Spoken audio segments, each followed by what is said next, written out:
Hello, hello, hello, and welcome. I am Shane Moore, and I will be here for the next 3 hours taking your questions, your comments, personal experiences on the topic tonight, the dark history of the Vatican and the Roman Catholic Church. Now, I know this is going to be a controversial subject, so just bear with me. I'm not talking about the Catholic people themselves. I'm not talking about the members of the Catholic Church. I'm talking about the leadership of the Roman Catholic Church. Those in power, those in power in the Vatican. I'll be discussing the dark history of the Roman Catholic Church, the Vatican, the different popes. We'll touch on the Jesuits and those wielding tremendous power from Rome in the world today. The leadership of the Roman Catholic Church, they are not teaching the message that Christ taught. I'll discuss how true spirituality was hijacked long ago and it was changed, and how it has led to tremendous suffering in the world throughout history for the last 2,000 years. We'll also talk about the blatant doctrinal errors of the Roman Catholic Church and discussing a lot more. So, buckle your seatbelt and get ready. Just relax. And again, I have nothing against my Catholic Christian spiritual brothers and sisters. This is I will be talking about, and I will explain in detail about the leadership of the Roman Catholic Church, the Vatican, and the gross errors in their doctrine, and how that why that it has led to so much abuse and so much suffering. Taking your questions, your comments on our live chat or by phone. The show line is 903-956-0055. Outside the U.S., just add a 1 to that. I will take a short break and allow listeners who want to join our live chat to do so. Be back in 3 minutes.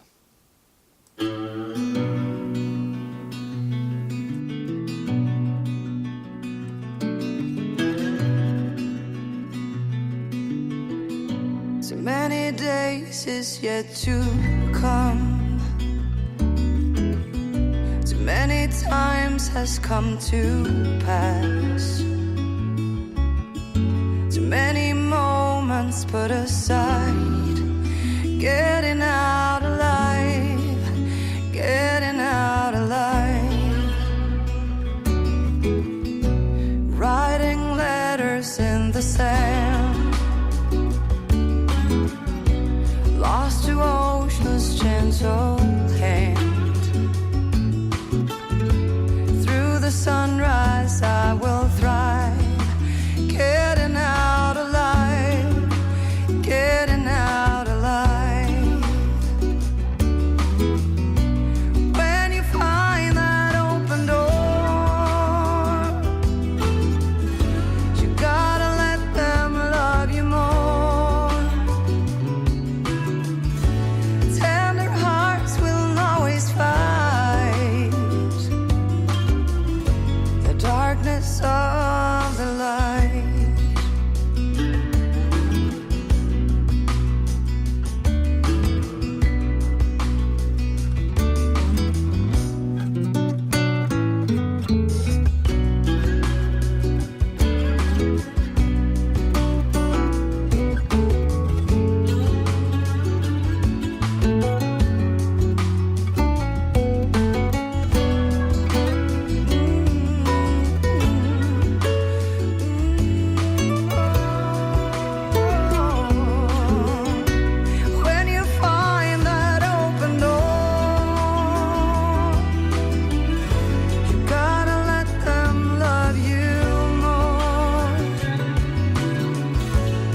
tender hearts will always fight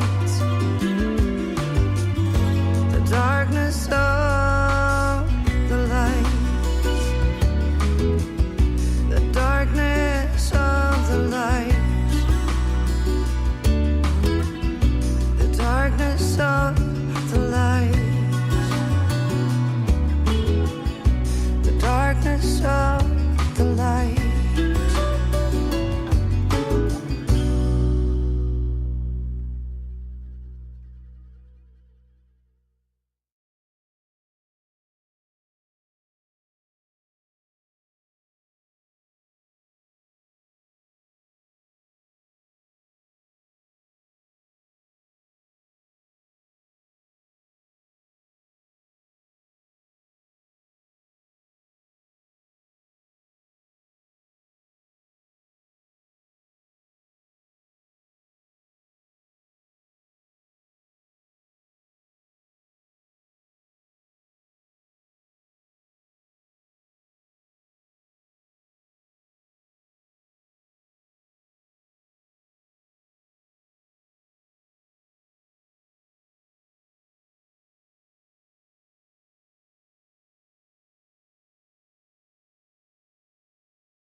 Thank you, Mona. Okay, I'm going to start all over. Sorry about that. Little glitch there. Okay. When there's something wrong. Okay. Let's see. Oh, okay. Can you hear me now? Okay. Thank you. Thank you. Not sure what the deal is, but anyway, maybe it's tonight's topic. How's that? This is a very, very touchy subject, so I'm probably going to get a lot of hate mail. I'm probably going to, I may even get death threats, but it is what it is. Most people, or a lot of people, when they see something that is wrong, it doesn't matter if it's a little bit wrong or if it's a whole lot of wrong. If it's something that has been tradition, if it's something that has been traditional, they tend to overlook it. Well, it's always been that way. Not going to say anything about it. It's been that way for so long, it's just, let's not rock the boat. Objection, Your Honor. I'm saying I'm not just going to rock the boat. I'm going to dump the damn thing over. Wrong is wrong. You are either facing truth or you're looking at a lie. You're experiencing truth or you're experiencing a lie. You're experiencing something real or you're experiencing something false. There's no gray, there's no sitting on the fence. So choose truth or choose a lie. And there's probably going to be people that will say, well, you know what? If it's a lie, then it's fine with me. Well, that's your choice. And that's the beautiful thing about free will. It's your choice. I'm not here to shove anything down your throat. I'm not here to beat you over the head with my belief. And it's not just what I believe, because I don't believe it by blind faith without any proof. I believe it because there is proof. Now, the Catholic Church, the Vatican, the entire setup is completely wrong.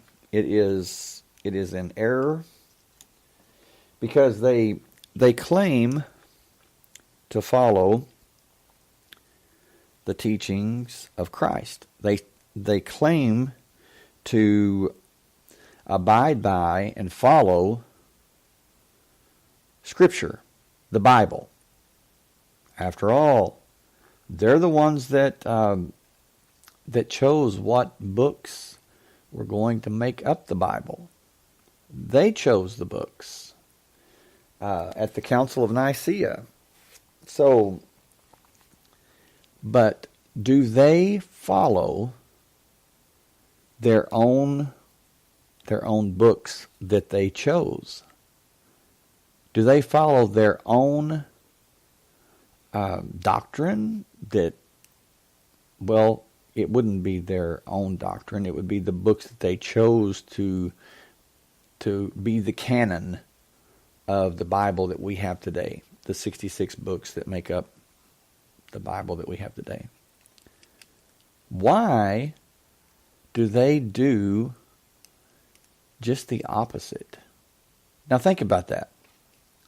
And I'm just going to get this out of the way. I want you to think about it. I'm not asking you to believe it. I'm just asking you to think about it. And that's why I'm going to bring it up so soon. And please, don't go away. Don't turn the podcast off. Just hear me out. But I'm going to say this. What is the word for when someone does the exact opposite of what they should be doing? Or I should say, that would be, you could say that they were against that certain doctrine or rules or teaching, correct? If they do the opposite, then they're pretty much against it, right? What's another word or term for being against something? Against a teaching, against truth, against a doctrine, or even against a person or belief.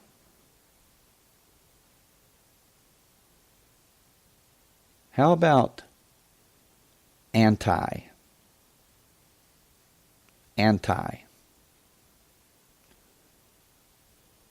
Just like abortion. People can be pro-abortion. They can be anti-abortion. What do these people, and they are men, they're humans, just like us. The Pope, he's a human. He's a man, okay? He is not a god. Although one of his titles, one of his many titles, I believe he's got like 8 different titles, it's in Latin, but translated, it is the substitute for Jesus Christ, the Son of God, on earth. Wow. So, that's saying that the Pope has replaced Jesus Christ, the Lord Jesus Christ, and is in his stead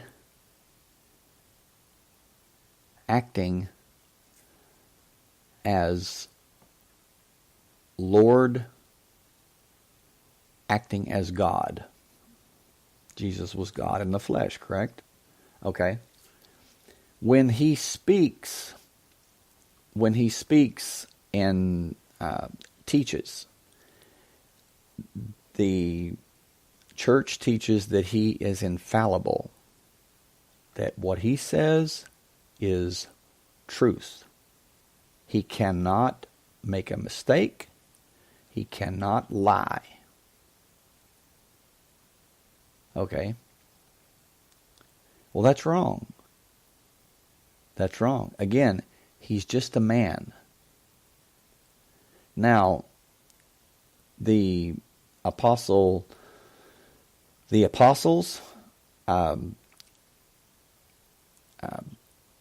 those that were believers in the first century with Jesus, when Jesus walked the earth,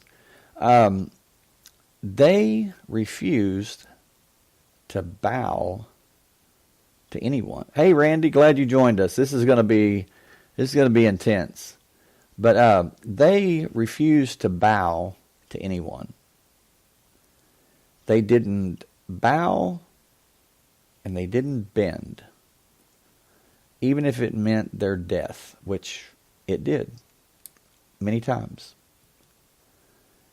So when you see the Pope and you see these people that are bending or bowing to him and kissing his ring,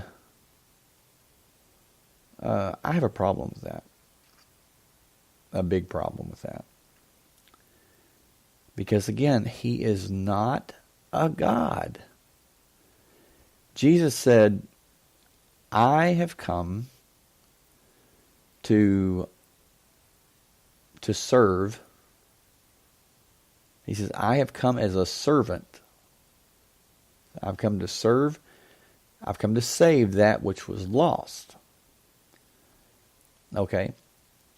He came as a servant. Does the Pope today, do the cardinals, do the bishops, do the archbishops, do they even remotely resemble a servant? I don't think so. Not at all. It has been said, and it is truth, that the Vatican is the smallest country on earth, but it is the richest on earth. Tremendous amounts of wealth. I'm talking unbelievable.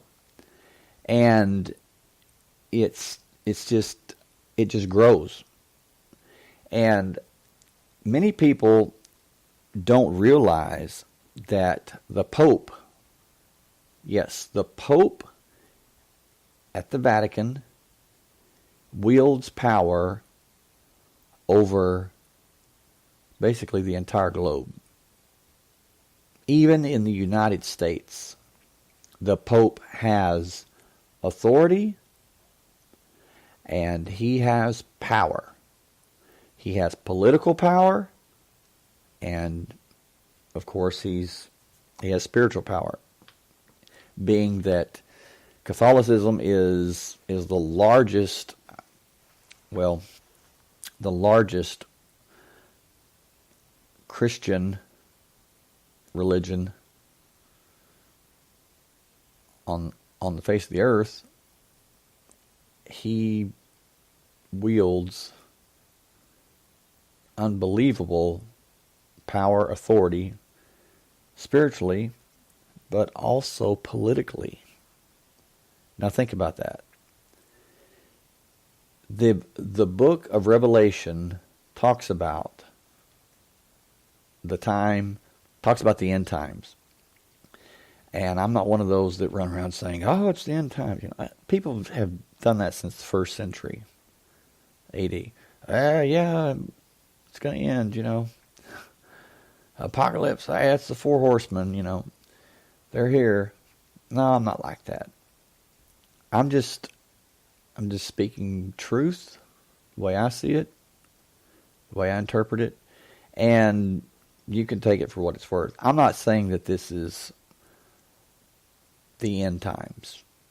It might be. But I'm not going to be so brash and bold to say that just yet. But one thing is that the book of Revelation talks about someone who will appear on the scene and be very, very charismatic and be very, very intelligent.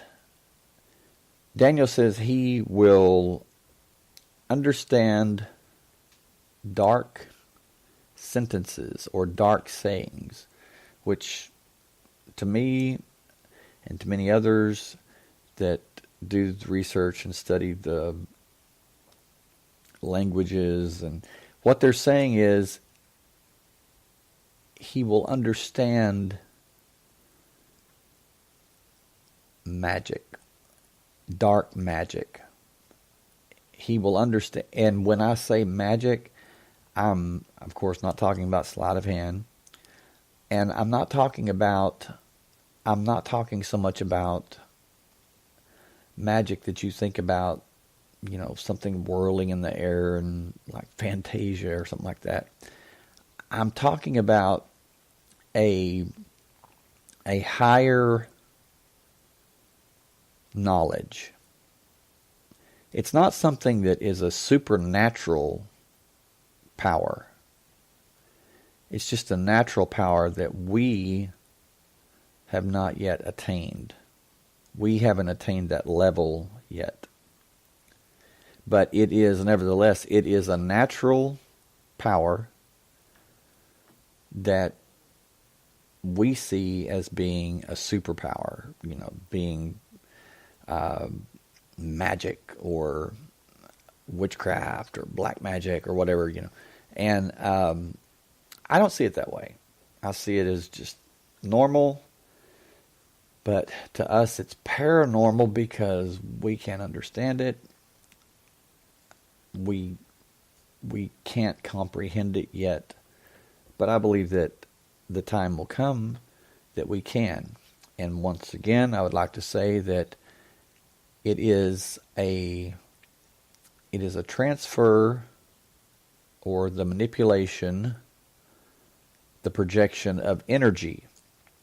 What is energy? It's neutral. It's neither good nor bad. It's neither good nor evil.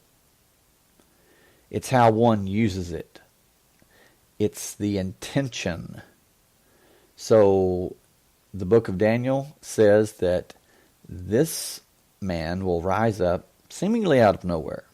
He's called the little horn. And if you're remotely familiar with the book of Daniel, it talks about, he uses many, many metaphors, which the Bible, Scripture, is not to be taken literally. I can't say that enough. Now, there's some parts that you can take literally because they're meant to be taken literally. But most of it is to be taken metaphorically. It is allegorical. It's not literal.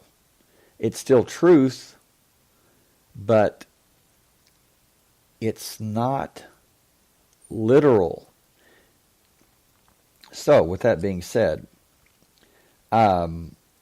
we will talk about the, let's see here, we will talk about when, how the Catholic Church got started, and different things like that. We'll talk about the different popes, and we'll talk about just, it's not going to be pleasant, but it's going to be truth.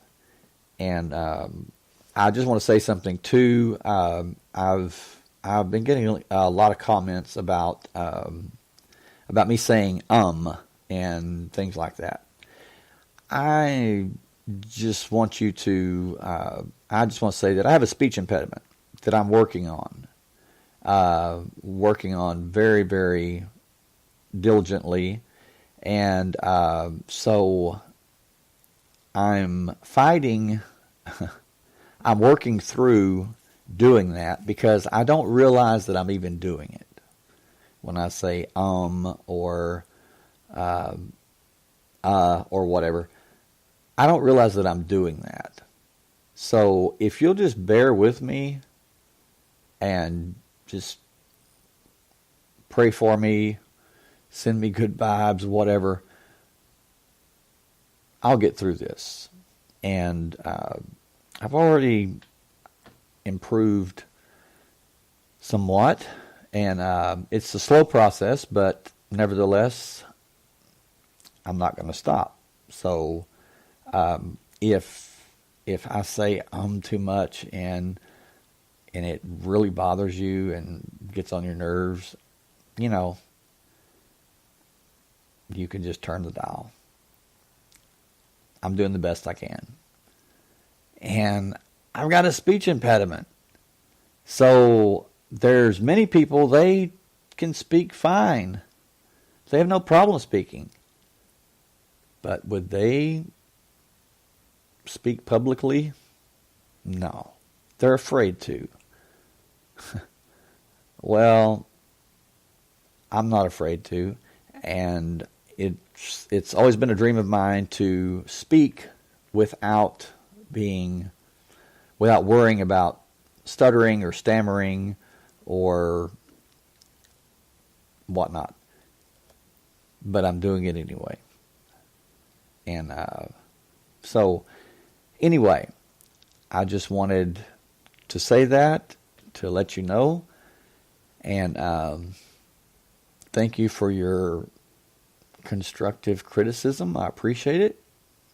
That's how I look at it, for pointing that out. And hey, I don't see you as somebody that hates me. I don't see you as an enemy. I see you as a friend. And I thank you for pointing that out. Anyway, take a short break. Be right back with the beginning of tonight's topic, and we're just going to dive in. So stick around.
Okay, I'm back. Anyway, we're going to be talking first about 14 of the most absurd and unforgivable things the Catholic Church has ever done. And it is, like I said, it is not pleasant, but we're going to go through it anyway because many people need to hear this. Need to hear this, and very much so.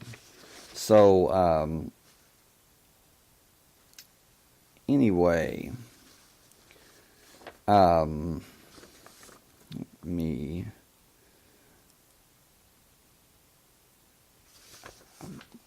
Well, Mona, if you could come in here, please. I need some assistance. Big time. There I go. My notes were printed out of order. Ugh. So,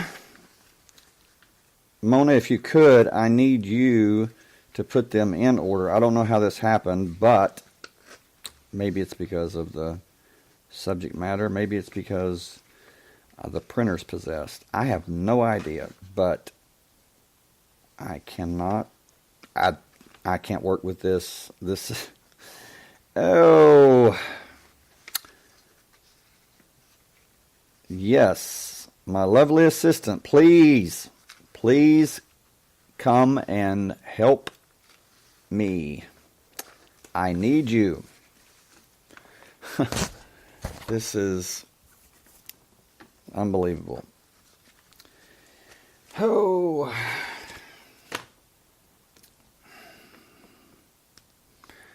Okay. I'm just going to use my phone and with the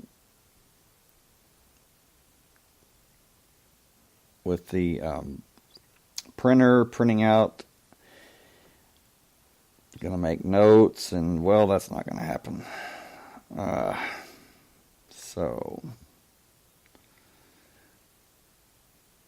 Okay. And there I go again. Okay.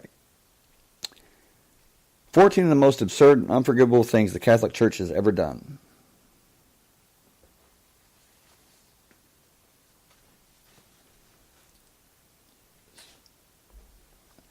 Okay.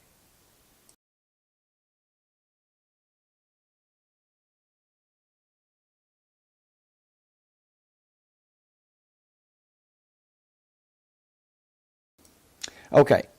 It says it's hard out here for a pope. See, when it comes to religious history, the list of Catholic Church transgressions makes for pretty uncomfortable reading. Despite exalting virtue and kindness in its teaching, church leadership has spearheaded a long history of outright unforgivable Catholic actions. Or I would just say actions. Horrible actions. And I'm talking about throughout history up to the present day.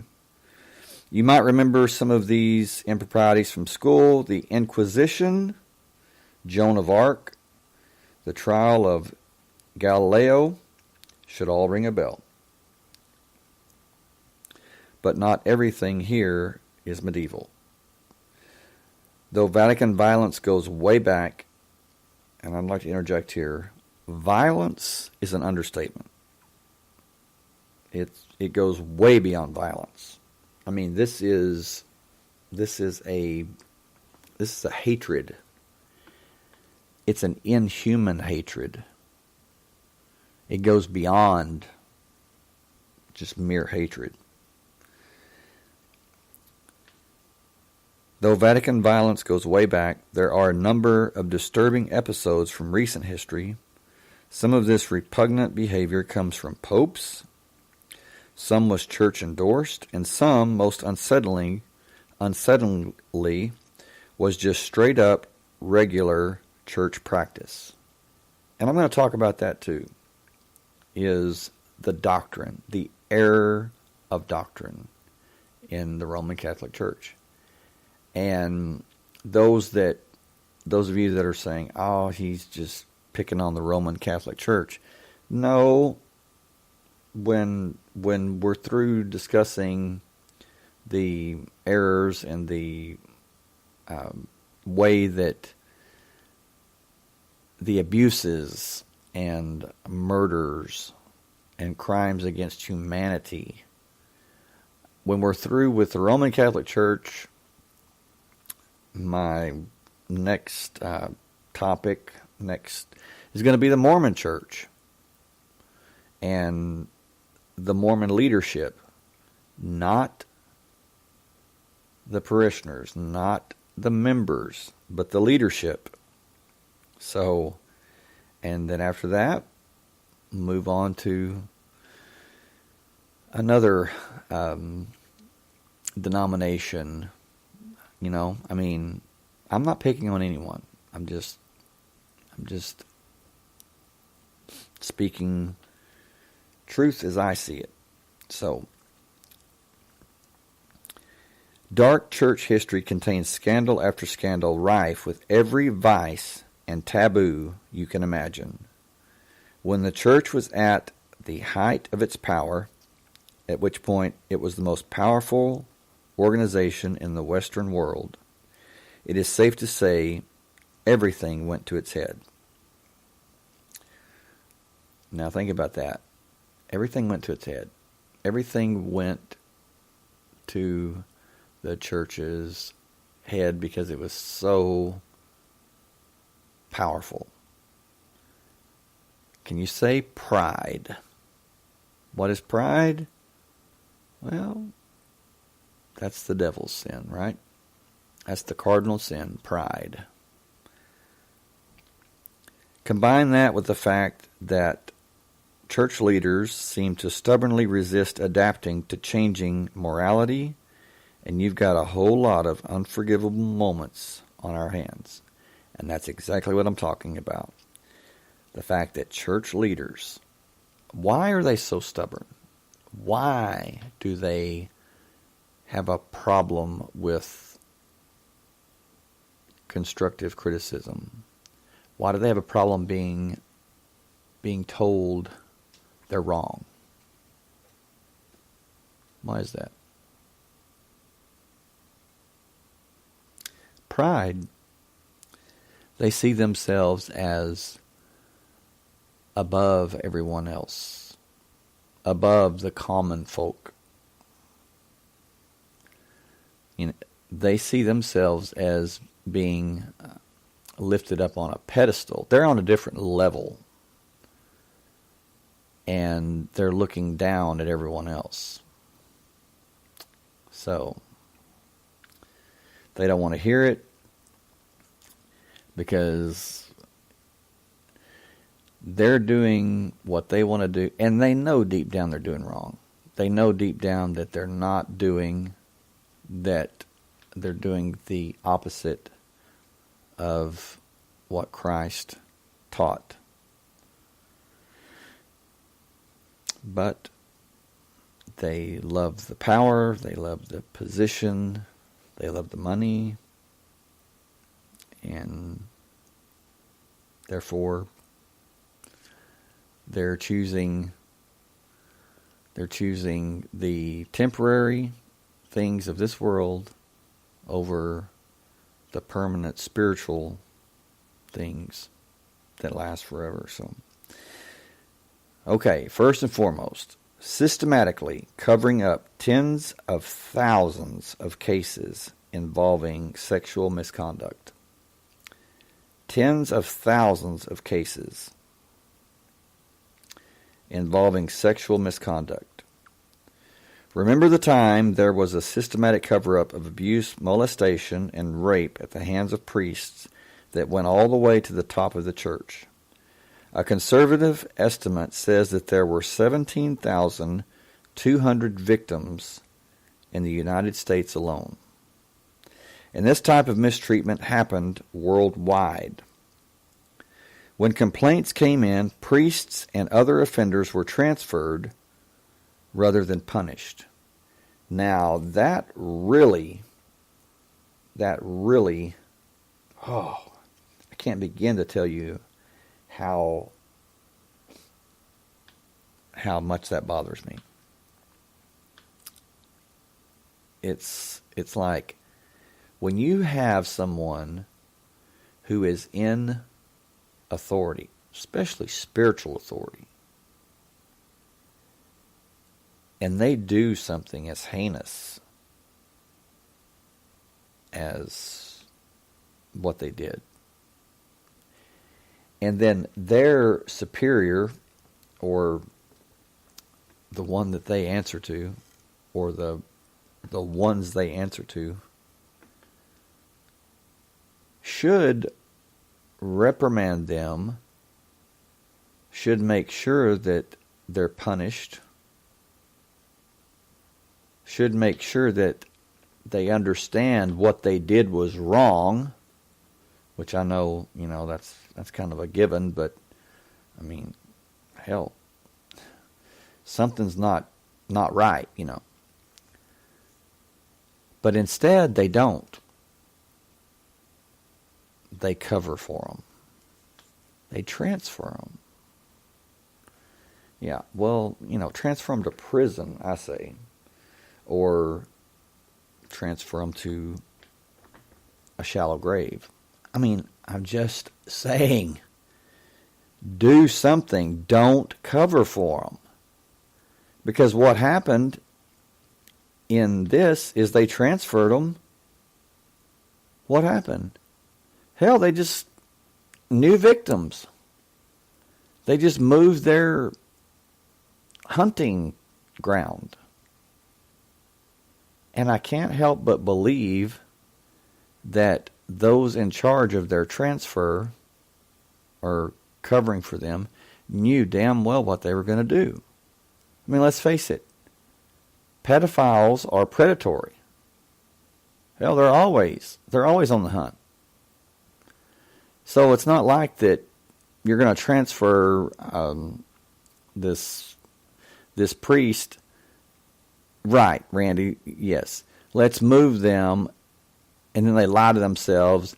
They won't do it again in a new place. Yeah. That's exactly what they probably said, is they won't do it again in a new place, knowing damn well that they would. But it gets even worse, because it's like when they did it again in the new place, what happened? They were just transferred to another place. Now, the first time that they were transferred is bad enough. Not only should the priest that raped or molested the little boys, should they be sent to prison, be prosecuted, but the ones who transferred and covered up for them should be right there with them, if not punished even more, because they had the power, the authority to stop it, and they didn't. But to transfer them again, and this is what happened, is it was like they were playing musical transfers, musical cities, or musical parishes. It's like, well, okay, messed up here, so let's send you there. Messed up there, so let's send you somewhere else. Boom, boom, boom. And the whole time they're just giving this predator more and more victims. And I believe it was that was the plan. Randy, you say for protecting them and allowing it to keep happening by not doing anything to stop it. Absolutely right. Absolutely right. They should be punished more so. Hey, Patricia, glad you joined us. We're talking about the mysteries of the dark history of the Roman Catholic Church and the Vatican. So, anyway, there I went with the So, I'm going to start putting like money into a jar every time I say that. So, the extent of their actions will probably never be fully understood because of the decades of cover-up. Decades of cover-up. And I read an article this morning where there are priests who systematically, methodically raped young altar boys for years. Like back in the 70s, I'm talking for years and years and years. And the boys who are now grown men, they're finally to where they can talk about it. They can openly talk about it, and it's taken that long because they're so traumatized. But guess what? This article that I read said, well, the priests can't be prosecuted because the statute of limitations is up. And I'm thinking, what in the hell? Are you serious? I believe that there needs to be a law passed or a law made that there is no limit of there is no statute of limitation on rape or molestation. Let's just call it what it is, torture or spiritual, emotional, mental murder. I mean, these boys are never going to be the same. Their lives are never going to be the same. And one man said, hey, look, he said, it's not just the priests. He said, I was raped by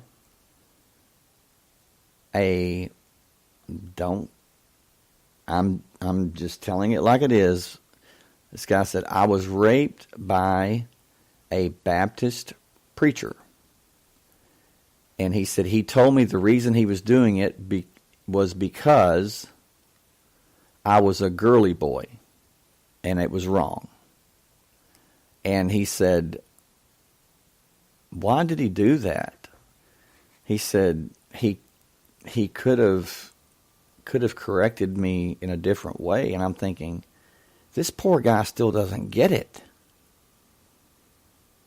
And I'm just going to say this.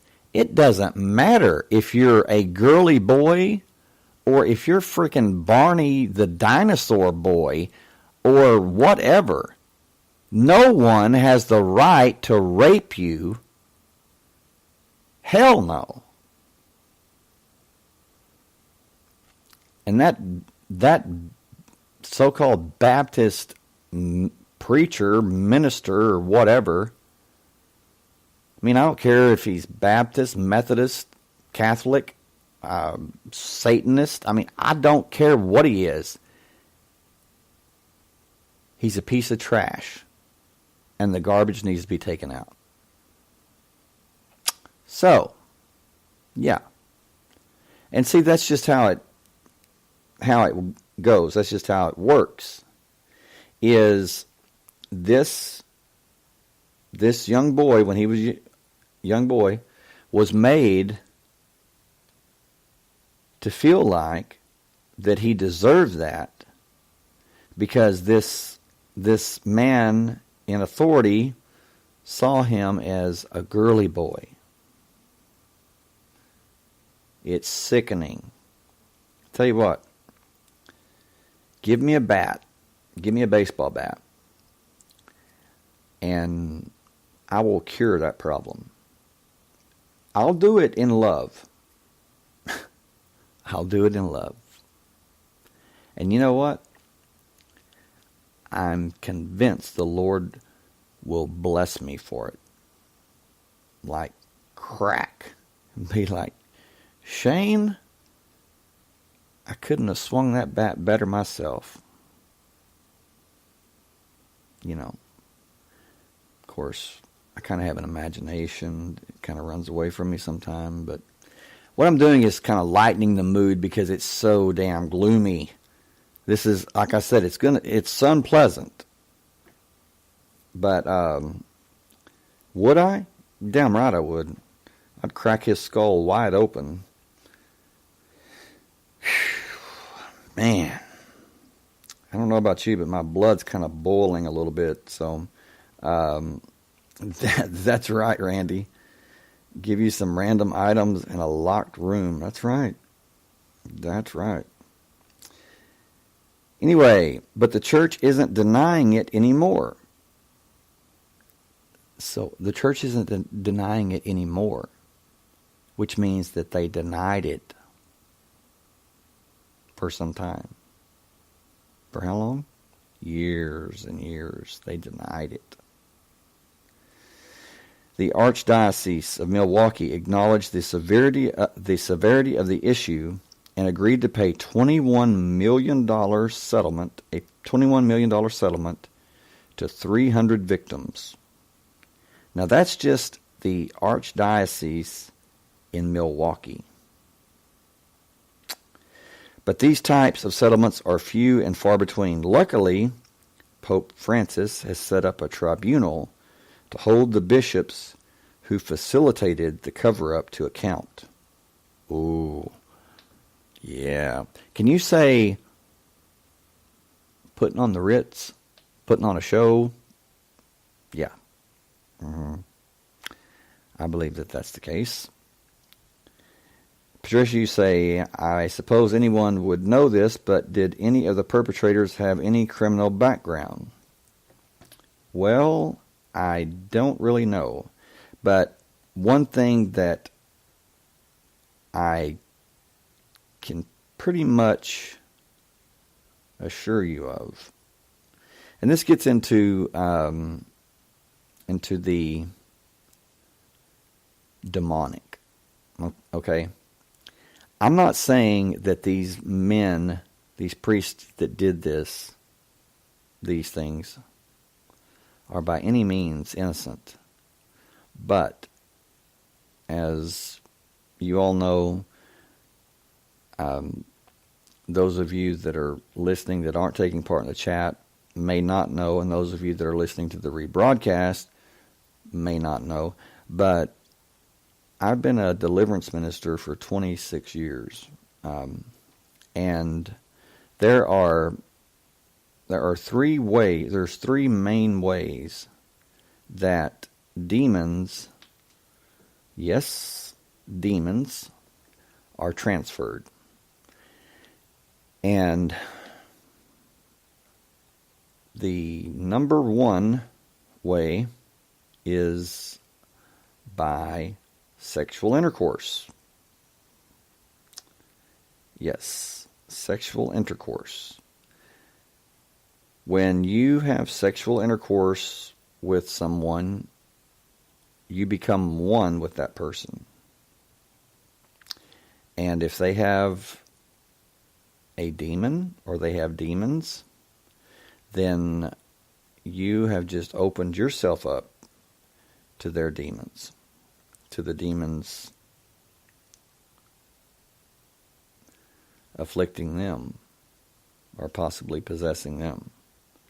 Now, that leads to another point, is those priests that did this, I don't think that they so much wanted to do it, but they were compelled to do it. They were oppressed. That's right, the ultimate STD, demonic possession. Sexually transmitted demons. Yep. And it's very true. And there was a geneticist that was talking about DNA. Here we're back on DNA again. And he said that we carry a certain type of bond, a certain type of connection, or a certain part of every single person that we have had sexual intercourse with forever, for our entire lives. We are connected to them on some level. Yeah. So when you think about that, it is mind-blowing. It's just, wow. But think about this. If they had demons, well, what do demons want? Randy, excuse me while I go throw up. You're so funny. Oh, man. But, so, what do they want? What do demons mainly get their power from, Well, it's from the innocent, from those that are pure, those that are innocent, and who are innocent children. So, what I'm saying, and I'm getting to the point finally, is I'm pretty sure through my research and through dealing with demonic oppression and in rare cases possession, that many of these priests, many of these men were themselves victims of pedophilia, being raped. It is passing on. It is transferring demons, generational or whatever. Well, priests, they can't marry, so they don't have children.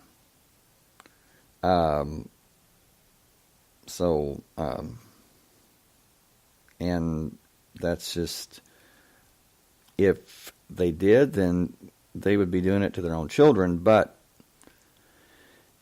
how else would you defile, or would you, I don't know, publicly disgrace God?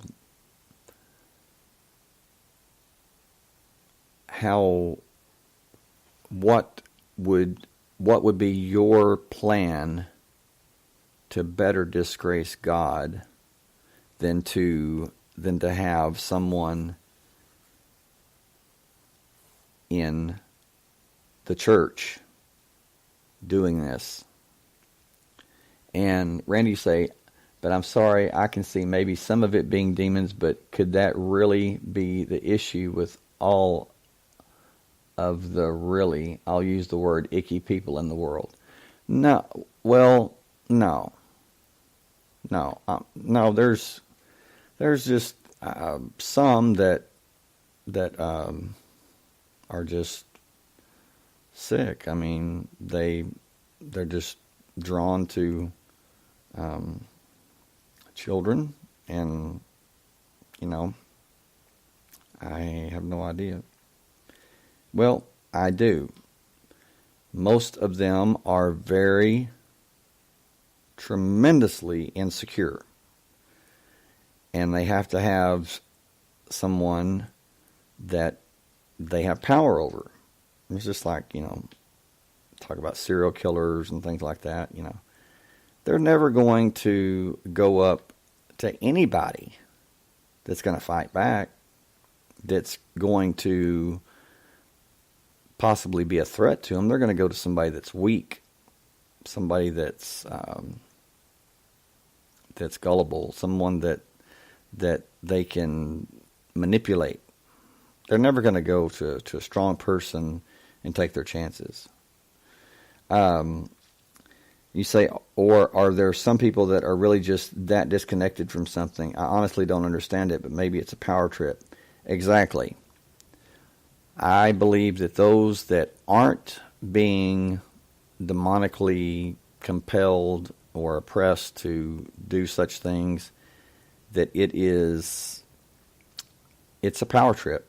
They need to do that to gain that power, that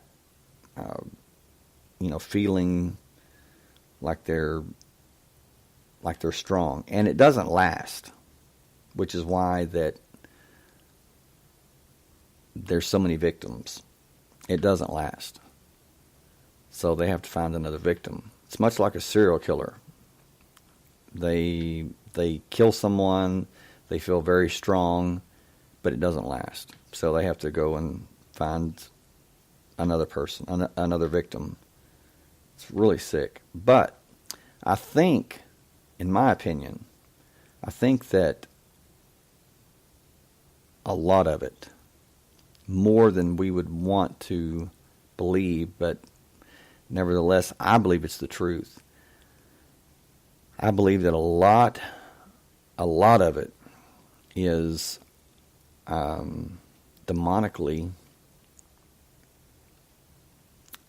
in that it's demonic in nature. I just do.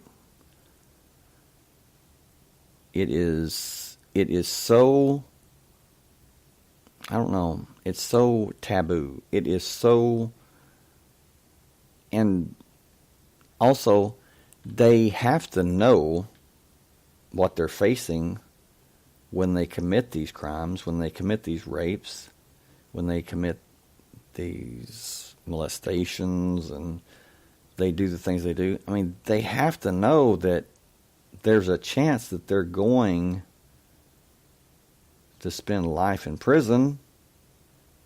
And you know what happens in prison? Yeah. It is not good. But they do it anyway, which is why I believe that, well, they're compelled. Now, those that aren't, they're just, they're just sick. It's just, I don't know, bad seed, whatever. But anyway, it says, luckily Pope Francis has set up a tribunal to hold the bishops who facilitated the cover-up to account. The molestation of children is still happening at the hands of priests 15 years after the Boston Globe broke the story. In fact, in August 2018, a grand jury reported that internal documents from 6 Pennsylvania dioceses noted that over 300 predator priests were credibly accused, a seemingly subjective accusation acknowledgement based on the discretion of individual dioceses, of harming more than 1,000 child victims. The alleged violations go as far back as 1947. Due to the statute of limitations, only 2 priests were charged with abusing minors. Now, this is something I don't understand. You take the Nazi war criminals. They hunted them down. I don't care if they were 102, decrepit, maybe they were on their deathbed. It didn't matter. They'd pick them off their deathbed and haul their ass to face judgment. And you're telling me that these priests who rape these little boys, that there's a statute of limitation? I don't think so. I don't give a damn if they're 95 and they've somehow changed. No. Put a rope around their sorry ass necks and drag them into the courtroom. And if you don't go to court, just, like I said, drag them to a cemetery or a shallow grave. Yeah, they need to be punished. Because chances are, just like you say, Randy, but they're too smart to get caught. Well, yeah. I wouldn't say smart. They're too deceptive. Well, yeah. They're actors. Yeah, they can put on the act. Like an Academy Award winner. But when the door's closed, something else. Randy, you say, what the hell business do the priests have taking these kids off alone in the first place? Put cameras in their office. I would say make a buddy system, but something tells me that wouldn't work either. No, it wouldn't. It wouldn't, because the buddy would, I don't know if you're talking about the priest. They would just look the other way, and if it was two little boys, then two little boys would be molested or raped. So, but cameras in their office, well, they're not going to do that. And that's what I'm talking about. That's the damnable misery.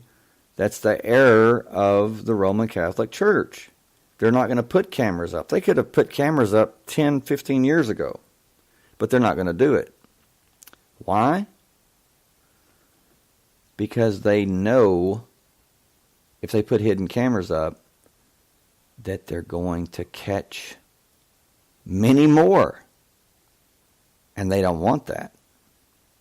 So they're going to have some BS excuse. Well, we can't do that because, it's church and everything, and it's God's house, and God doesn't want cameras in his house, in his place of worship, or some kind of BS like that, Like, well, you can't have cameras in there because of the confessional booths and everything. Yeah, well, I know about the confessional booths.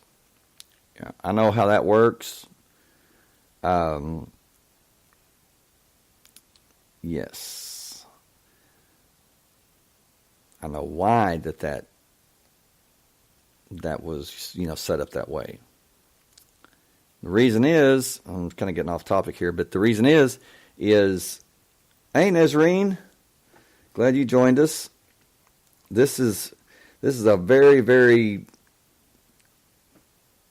intense topic, but nevertheless, we're tackling it. That's right. Exactly right, Patricia. I know. Yes. But there again, we're talking about people. We're talking about people in authority, people in leadership positions who claim to be of God and of Christ, but they're just the opposite. It's like I said when we began the broadcast. When you have people, I don't care who they are. I don't care if they're the Pope himself, cardinals, priests in large cities, priests in small cities. Hell, I don't care if it's the janitor at the church that's doing it. It doesn't matter. It's wrong, and they need to be punished. They need to pay the piper.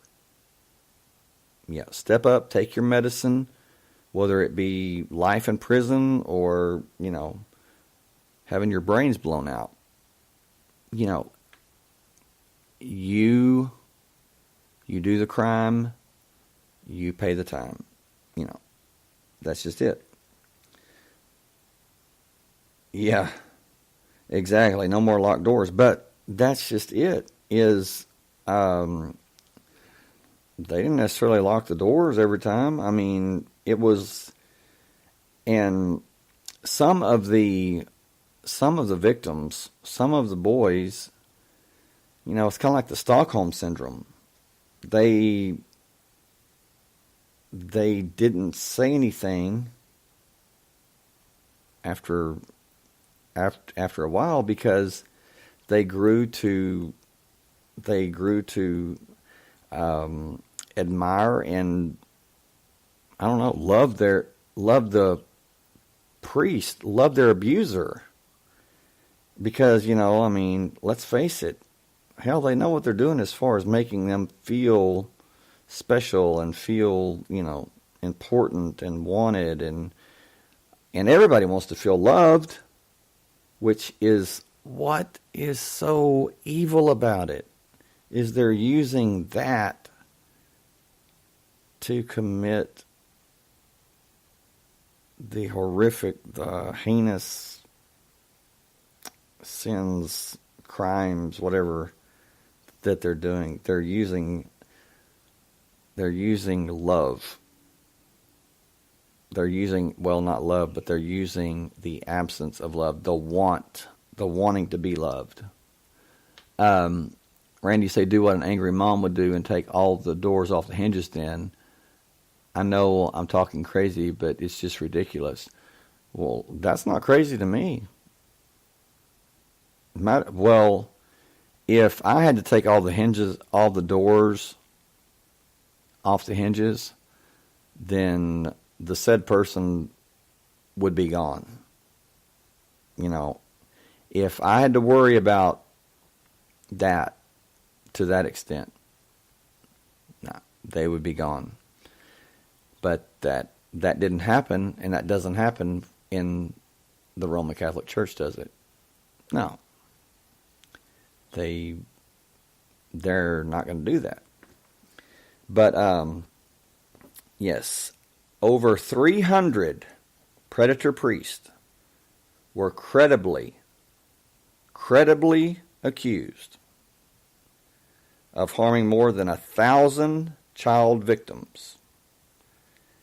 Due to statute of limitations, only 2 priests were charged with abusing minors, which means that 298 predator priests were free to go.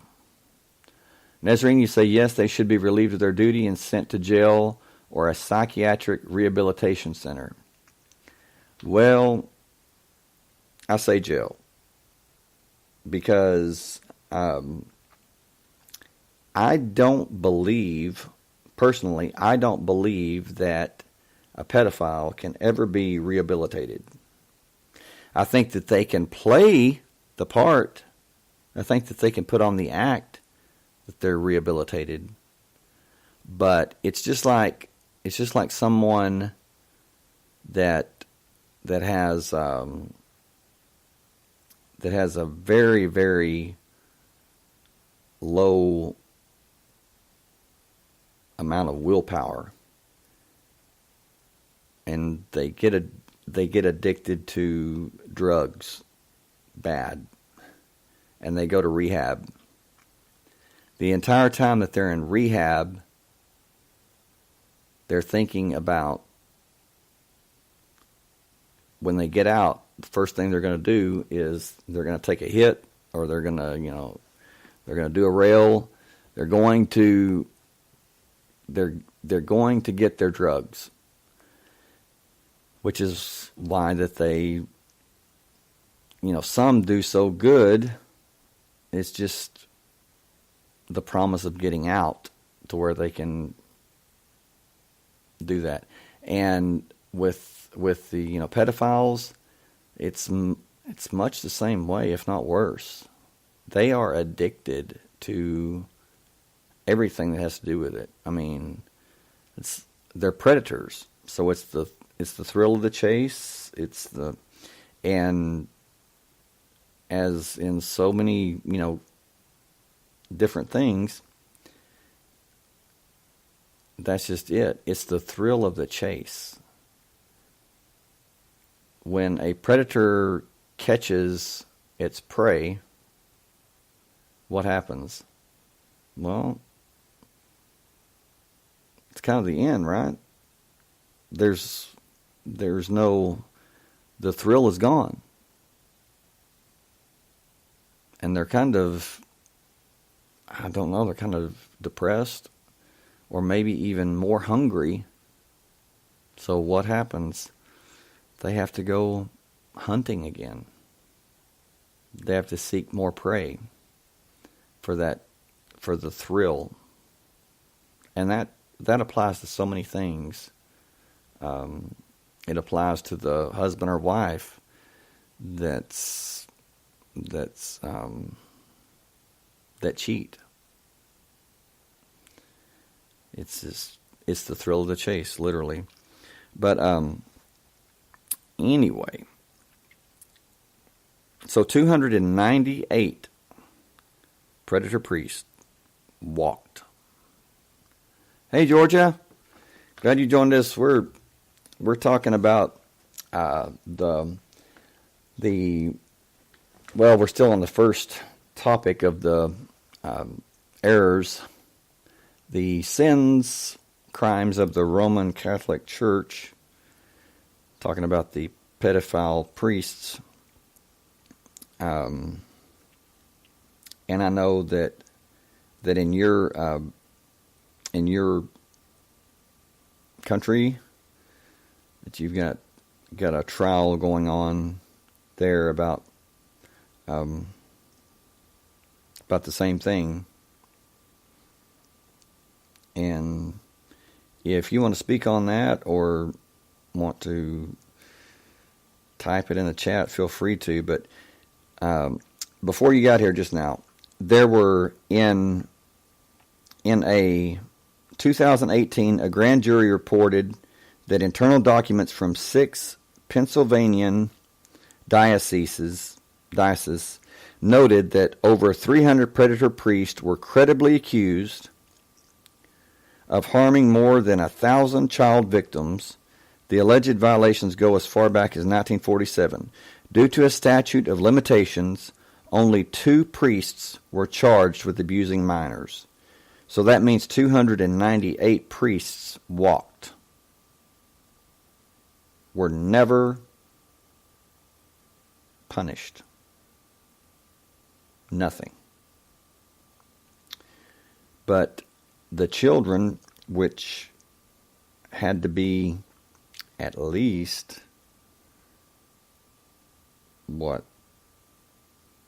over 3 children per priest?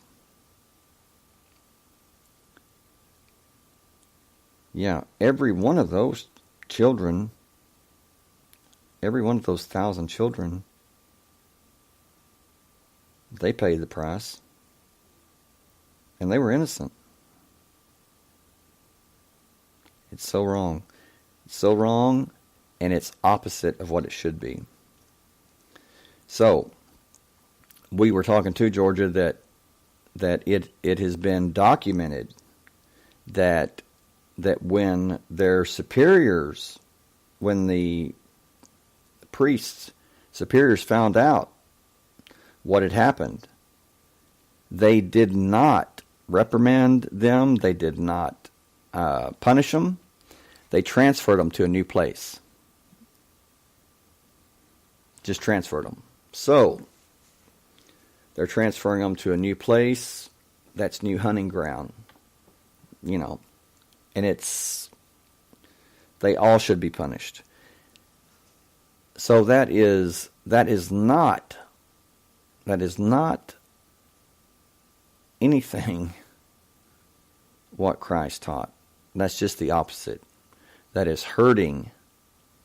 That is ruining lives. It's not bettering lives. That's not love. So when you're covering up for someone who is doing harm instead of good, among other things, this is just the first. When you do just the opposite, you could pretty well say that you are against the doctrine or against the teaching, against the tenets of Christianity, right? So, So, yeah, I would line them up. I'll swing all day, like Mark McGuire. But there I go again. Anyway, so when you do just the opposite, you can pretty well say that you're against the tenets, against the teaching of a set doctrine, set of rules, set of beliefs. Okay, what's another word for against? Anti? Wait. Now, the priests in the church is for Christ, right? They couldn't possibly be anti-Christ, could they? I'll let you make up your mind on that. Yes, the book of Revelation says that the beast system would be a global religious political mixture. Would be a political religious belief system that people would be forced to accept or die, which is nothing new to the Catholic Church, because in the Crusades, and I'll get to that later, anyone who wasn't a believer, they were murdered, executed.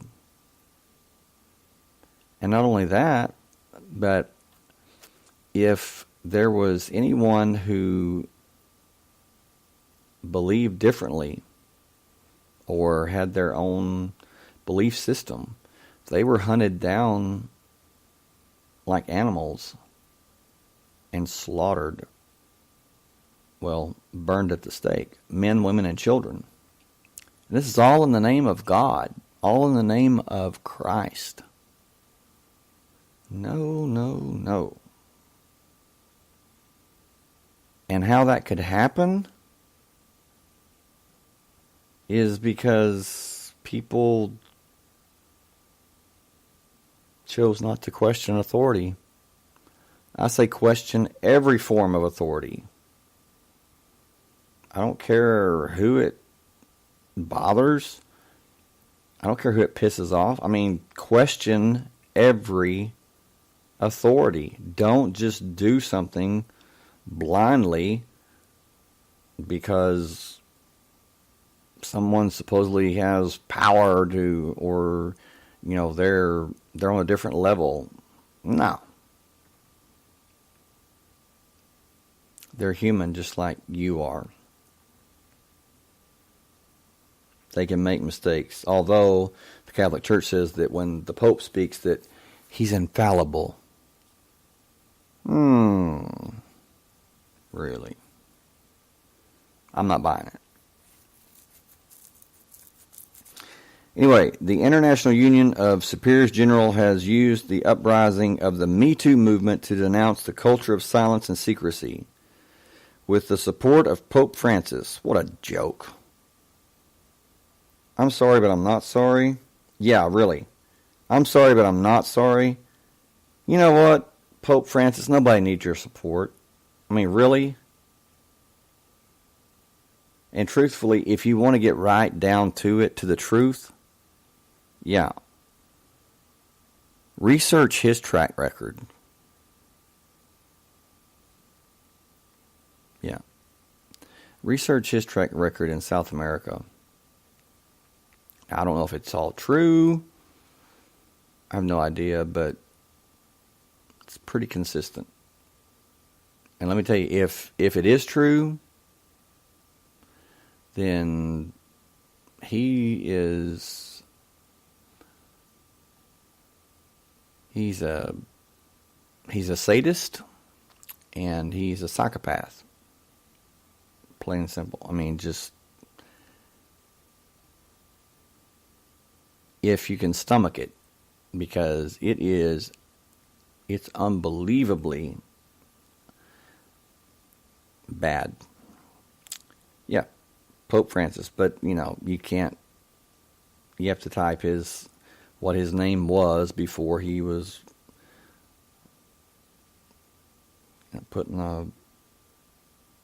before he was Pope. With the support of Pope Francis and the pushback from the community of international female superiors, the Catholic Church claims to be working on overcoming the years of sexual mistreatment by persons of power. Claims to be working on it. Oh, well, you don't work on it by covering it up. You work on it by kicking their sorry asses out into a courtroom where they're going to serve time, or, like I said, I have a better idea. Kick them to a shallow grave. Okay, off of that topic. Number 2, the Crusades, or better yet, a better term for the Crusades would be incapacitating Jews and Muslims for 300 years. That's right. In 1095, when Pope Urban II made a plea for war with Muslims, armies of Christians in Western Europe took up the charge. The Pope promised serfs freedom if they went, galvanizing the masses.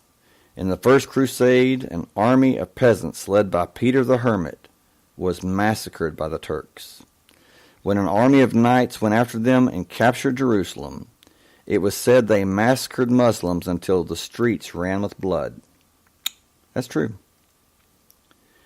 Okay, well, number 1, the Pope promised serfs freedom. That's not really a spiritual thing, is it?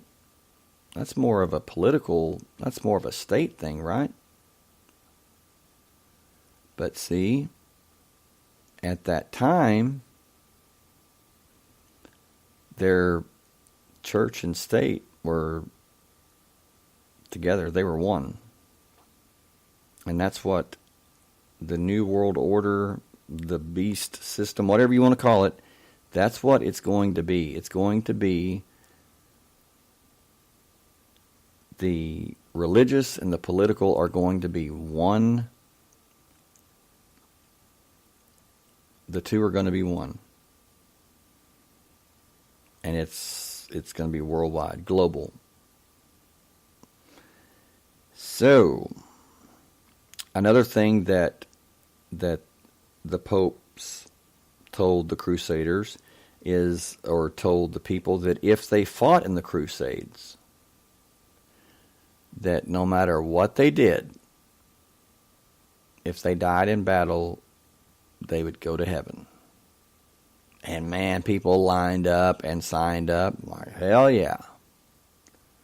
Some people gave away everything they owned, and some were very, very rich.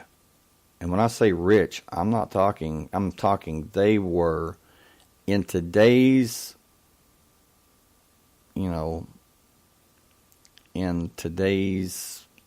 with inflation, these people would have been billionaires, and they gave away everything. All their money, their land, their homes, their assets. They gave it into the order, the Knights Templar, which we'll get to that later. Maybe not tonight, but definitely get to it. This was only the beginning waves of the Crusades. Continued until 1396, marking 3 centuries of warfare and incalculable human suffering. Catholics definitely weren't the only religion involved in this mass violence, but Pope Urban II got the ball rolling. Here's a nice, juicy summary of the sordid catastrophe. Well, I'm not going to go into that. It is absolutely too gruesome to, Just so you'll know. The Crusaders. Now this is, they're fighting for the Catholic Church. It took the heads of slain enemies and impaled them upon pikes. It appears to have been a favorite pastime among the Crusaders. Chronicles record a story of a Crusader bishop who referred to the impaled heads as joyful spectacle for the people of God. Now, who in the hell? I mean, really?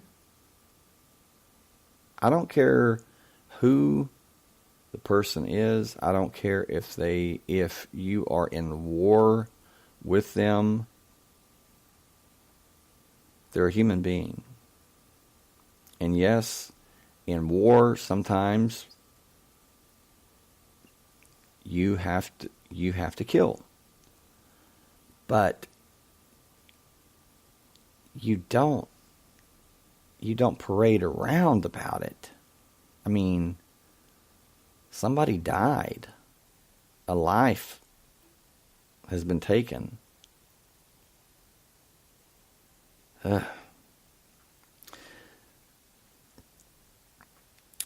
When Muslim cities were captured by Christian crusaders, it was standard operating procedure for all inhabitants, no matter what their age, to be killed.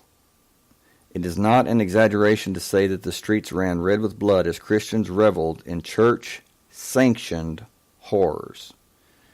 Jews who took refuge in their synagogues would be burned alive, not unlike the treatment they received in Europe. Now that is absolutely that's beyond satanic to me. I mean, that's maybe not beyond. It's demonic. It's just the opposite of what it should be. I'm not going to read that again, but man, that is really, I mean, women and children.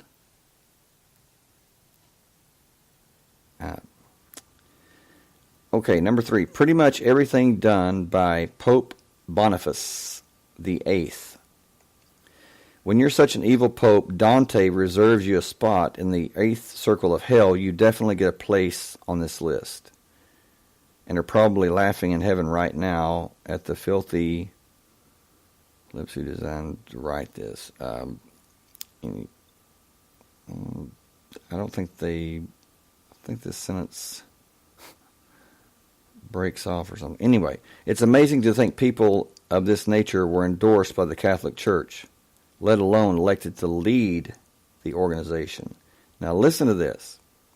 Boniface VIII, 1230 to 1303, was guilty of many horrible crimes that sum total make him seem like a sadistic Roman emperor. Among other things, he oversaw the complete destruction of Palestrina, a city that peacefully surrendered. It was completely razed, and Boniface ordered a plow driven over it to prove it had been reduced to nothing but earth and rubble. You know, priests take a vow of celibacy, right? Apparently, Boniface VIII didn't take his too seriously. He once had a 3-way with a married woman and her daughter, but was even more well known for saying that having sex with young boys was as natural as rubbing one hand against the other. So obviously he was raping children. Patricia, you say that just made my blood boil, like Christianity has its roots in Judaism. Just, yeah, what the hell? Exactly. You know, Jesus was a Jew. Hello? Jesus died for the world, for everyone, even the Jews. Well, the Jews first, actually, I mean, they were his brethren. They were his people. So that tells you right there that kind of screams, we are not for Christ. You know. To celebrate his many great accomplishments, Boniface VIII just loved erecting statues of himself to add to and relish in his list of sins. Next is burning Joan of Arc for dressing like a man. Now think about that. They burned her for dressing like a man when the Pope is doing everything under the sun that is just absolutely wrong.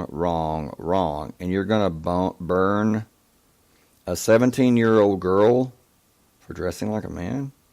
I don't think so. You may know Joan of Arc as a saint, but the church didn't always hold her in such high esteem.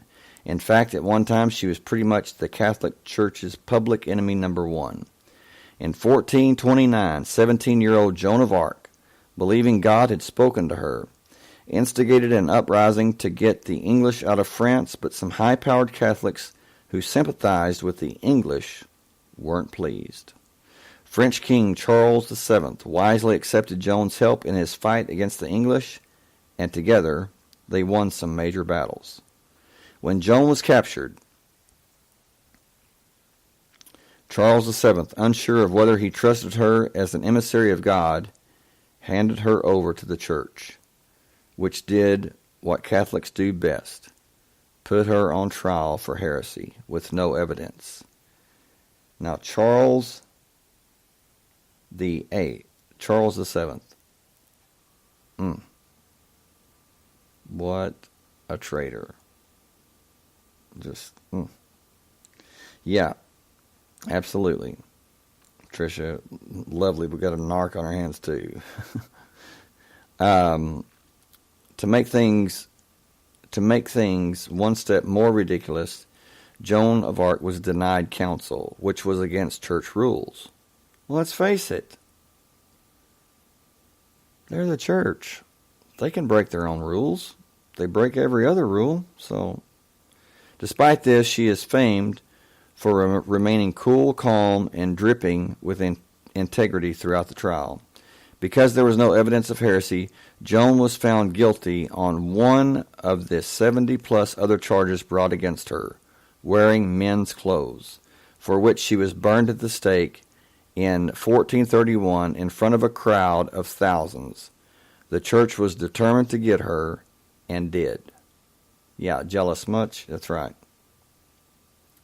I believe it was something else. I believe that she was a big threat to the church for some reason. I don't know why, but yeah, maybe they were afraid that she was gonna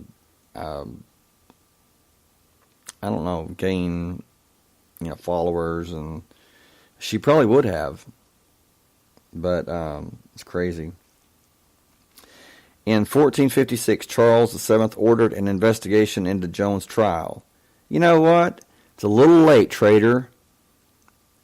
The result, she was declared innocent and made a martyr. The church followed suit, and in 1920 canonized her. Okay, let's see... Takes you 400 years to canonize her? You know what? If I was Joan of Arc, it took 400 years, I'd say, you know what? I don't need to be a saint. Compared to you jerks, I was always a saint. So, talk about change of heart. Maybe since all male church officials were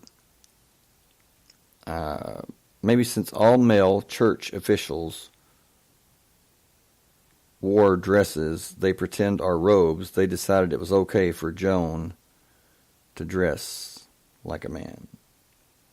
I don't know. Okay. Take a short break and be right back. When we come back, we will talk about William Tyndale was burned at the stake for making a vernacular Bible for the masses. Now you see, this is just it. Is the Roman Catholic Church, they did not allow anyone to have a Bible that they could read. All the Bibles were in Latin, and if you couldn't read Latin, then you couldn't read the Bible. William Tyndale comes along and he says, I'm going to translate it into English. He did, so people could they could read the Bible for themselves, what the church did not want. Why? Because people would learn truth for themselves. The church didn't want that. They wanted people to come and listen to a priest, a middleman, explain to them the Word of God. And I'm not saying that it's not the Word of God. I'm just saying that you don't need a middleman to explain it to you when you can read it yourself. Well, William Tyndale thought the same thing, and he began printing Bibles in English so everyone could read. And for all of his trouble, they burned him alive. So, that's right. So we laymen can read the Bible. Get it? See what I did there? Yeah. I see it. That's funny. Man, you cracked me up. Okay, gonna take a short break.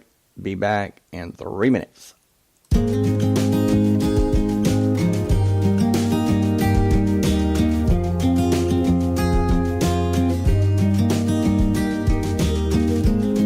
Imagine a world where we all belong, where no one's left out, dressed in our finest, walking the walk.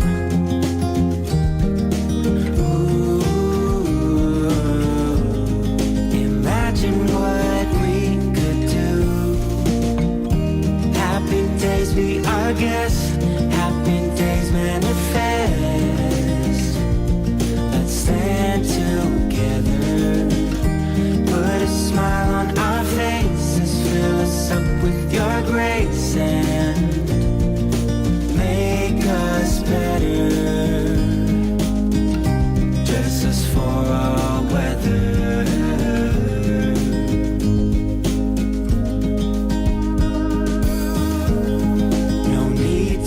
Shelter, everyone's free,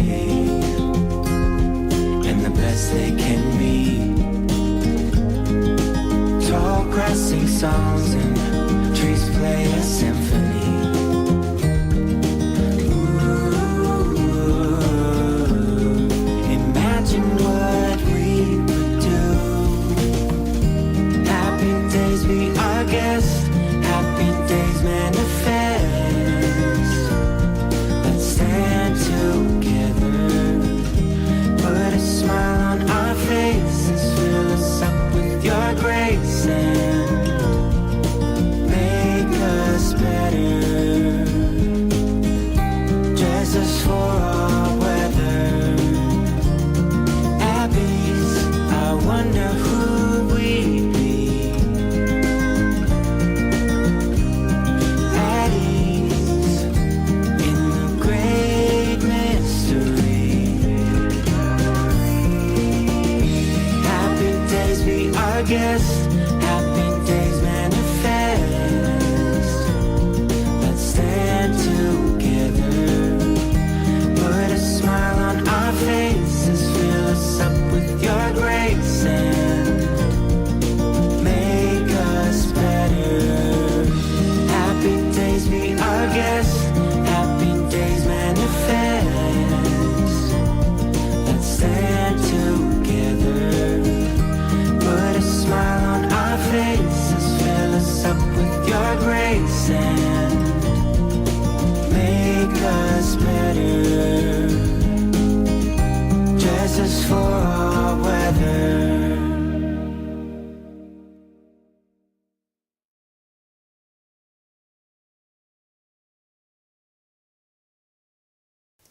And I'm back. So, you have somebody that comes along and says, "Hey, I'm gonna go to all this trouble. I'm going to make a Bible so everybody can read it." Patricia, you say, do you think that maybe the Latin Bible had exceptions or something for sins or whatnot? Or was it mainly just the middleman thing? That's a good question. Because the Bible was translated by the Roman Catholic Church. They're the ones at the Council of Nicaea, and I believe 324 AD. They're the ones that chose what books, and there were many books, but they're the ones that chose what books made up our Bible that we have today. So they're the ones that translated it. They're the ones that had the books. So who knows? And truthfully, I wouldn't put it past them making big changes or small changes. Look at their track record. Really. So there's some things in the Bible that I kind of have a problem with. I'm not gonna lie about it. I think that it was Rome. I think it was the Catholic Church, the political part of the Catholic Church, especially when the Apostle Paul says, abide by Christ, love one another, and respect and obey and pray for those who are in power in the government and obey them. And I'm like, what? Really? They're the ones that are like burning, using you as lamps, using Christians as lamps and torturing you and feeding you to lions in the Colosseum, and you're saying to obey them and pray for them. I have a problem with that. So, and then Randy, I wonder if it was more of an education thing. They didn't want the savages to know their precious books, maybe? Absolutely. Because if people could read, then, how do we obtain knowledge? By reading. And most people didn't know how to read back then, or write. And this is surprising, but there were several popes. Yes, there were several men who were made pope that they couldn't read or write, and they were in charge of the Roman Catholic Church. So, you think that the church would make mass distribution of its core text a main priority. As it turns out, in the 16th century, this was the last thing powerful Catholics wanted. Scholar William Tyndale, on the other hand, wanted this so badly he went into hiding to translate the Bible into English so their laymen, could read it for themselves.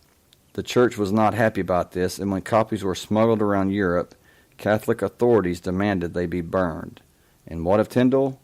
He was captured, tried for heresy, for daring translate the Bible, and burned at the stake.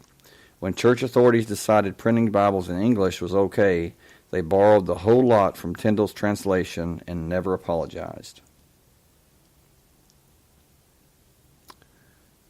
Do you see how that is beyond wrong? I mean, I don't care if it was, I don't care if it was 1,000,000 years ago. That's just wrong.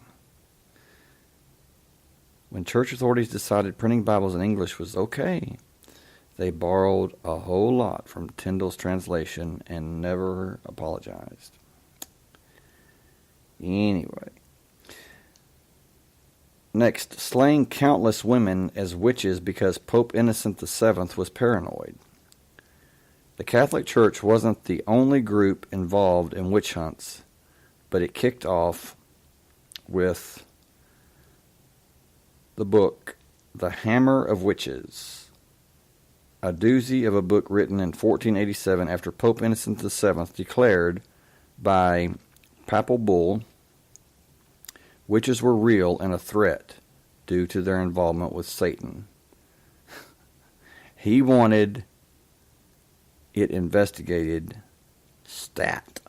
So clergymen Johann Springer and Heinrich Kramer, using his Latin name Henricus Instorius, took up the call and literally wrote the book on witches, Satanists which were invented for this book, and hunts thereof. And boy, it was a success. It was so popular that for 200 years, it was second only to the Bible on the sales charts. That's another thing. The Bible is the #1 best-selling book of all time. So, the problem, well, for one, the book was hugely sexist and focused almost only on women, promoting burning them at the stake, a common punishment for heretics. So who knows how many deaths it inspired? Its influence was too huge to quantify. The book is also filled with somewhat dubious information, such as the following facts about witches and Satanists. They stop cows from giving milk. Right, Patricia, right. They rode through the air on broomsticks on their way to forest orgies, and they ate infants. Well, yeah, they stopped cows from giving milk. They rode through the air on broomsticks on their way to forest orgies and ate infants. Well, as far as stopping the cows from giving milk and riding through the air on broomsticks, those things never happened. But as far as the other, unfortunately, those did happen.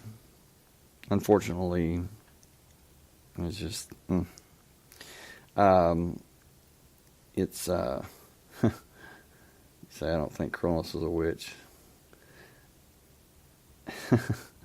Randy, women have always been wicked. Sigh, we get it. Yeah. Y'all aren't wicked. Anyway, Mel Gibson was quoted as saying in, I think it was like 2003. This is a quote that I read by Mel Gibson. You know, when he like really lost it, you know, he really was, I mean, he was livid, just screaming at the top of his lungs. And I mean, yeah, I can understand, because if I, under the right circumstances, I can get that mad, and I can probably even on the old rage-o-meter, I can probably make him look like a choir boy. I'm not bragging about it. I'm not proud about it. I'm just telling you. But he was really, really ticked off. I mean, beyond. when the cops pulled him over and he gets out and he's talking about organized religion. He's talking about the Jews and how everybody sucks, and and they're he just goes off. Well, he said that, and I'm gonna try to find that quote, exactly what he said, because it was very powerful and very telling.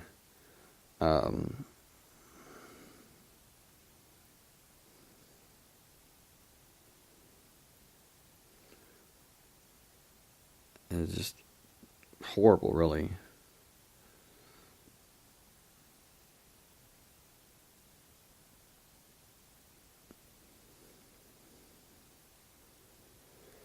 Okay.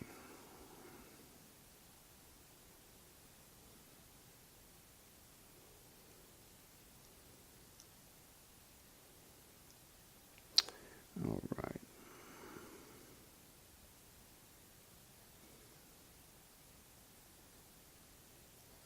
Let's see.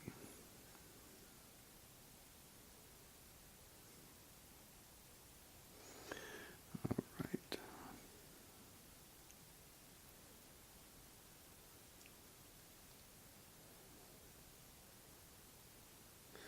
Okay. I'm not sure.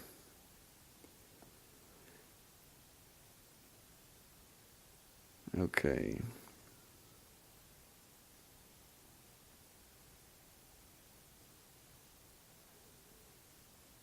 I don't know if this is true or if this is false, but I'm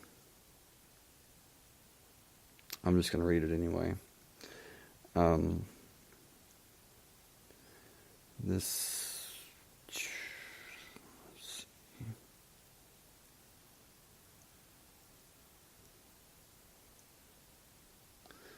yeah. Anyway, no, I don't know.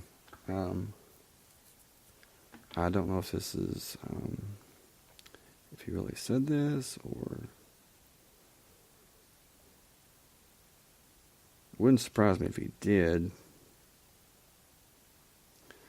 But anyway, he said that there was rampant pedophilia in Hollywood, and he said that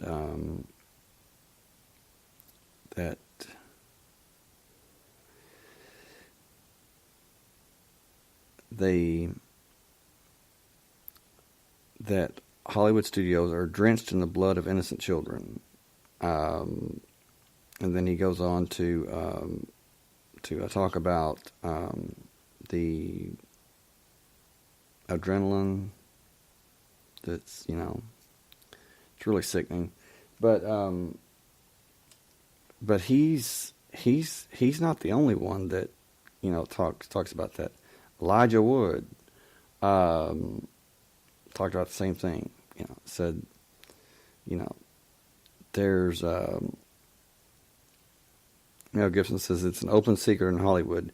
These people have their own religious and spiritual teachings and their own social and moral frameworks.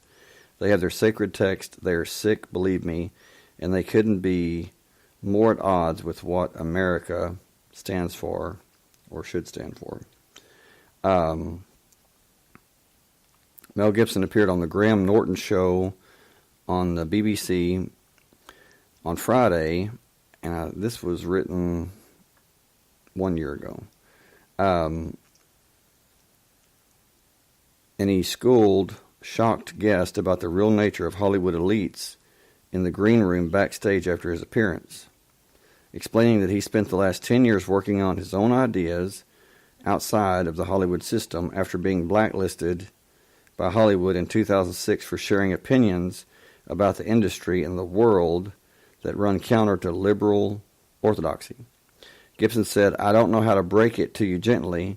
Hollywood is institutionalized pedophilia. They are using and abusing kids.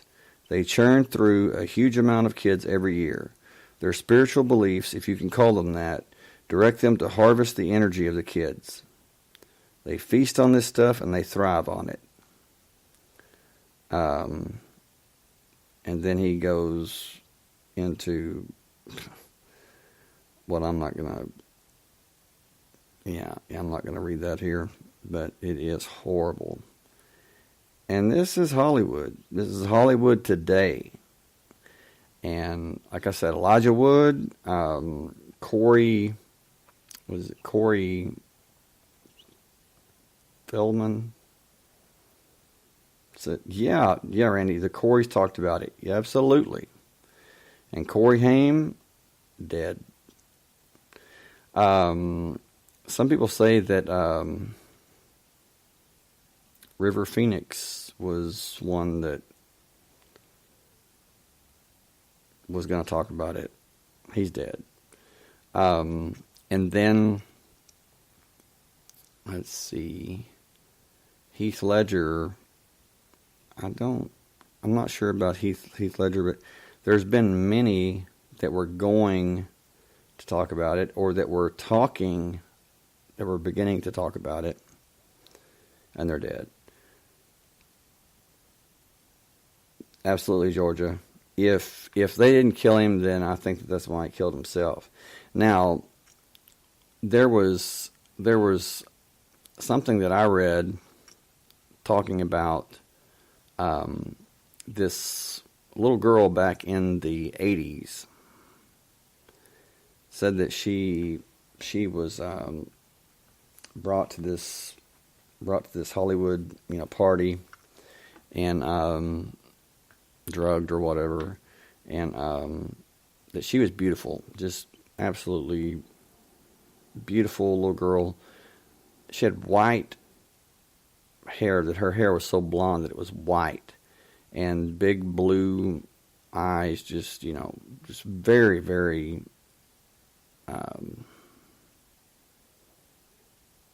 very, I guess you could say, exotic looking, with her hair being almost white and her blue eyes. And that she was, I don't know, about 11, maybe. Well, this girl that was there, this girl that was giving this information, she said that this girl that was brought there was an actress, was a Hollywood actress that was making a movie at the time. I'm not sure what the movie was, but or she wasn't sure what the movie was, but she said this girl, she said she said that these executives, they began having sex with this little girl and different things, and that she was that something happened, something bad, and she was injured or something, and so the people that were listening to this account from this girl when she was little at that time, they kind of put two and two together and asked this woman, where were you exactly? And she said that she was at this house which was in walking vicinity of where they were filming the movie. I believe it was Poltergeist 2, and they believe that the little girl might have been Heather O'Rourke, who died from, I believe it was intestinal blockage So, who knows? But it's just, it could have been. And they said that they said that it could have been due to sexual abuse or rape. So, horrible, but anyway. Mel Gibson goes on to just get really, really into the nitty-gritty, and it's not pleasant at all. But so, who is to say that that this is not what's going on in the Vatican? And there's some people that say that that's exactly what's going on in the Vatican. That, matter of fact, Malachi Martin, a former Jesuit priest, he said that Lucifer, Satan, he said, had definitely infiltrated the Vatican. He said there are priests there that are bona fide Satanists. And you know what? It doesn't surprise me. I believe it. I believe it. Anyway, he says, Mel Gibson says, this isn't anything new. If you do some research, you will see it's a metaphysical, alchemical phenomena. You can find it behind the scenes in all the dark eras of history. It's a dark, multi-dimensional occult art and practice used by secret societies in the last few hundred years for social programming and mind control, and raised to a zenith in Hollywood in America in our era. I believe him. I really do. It sounds spot on to me. So,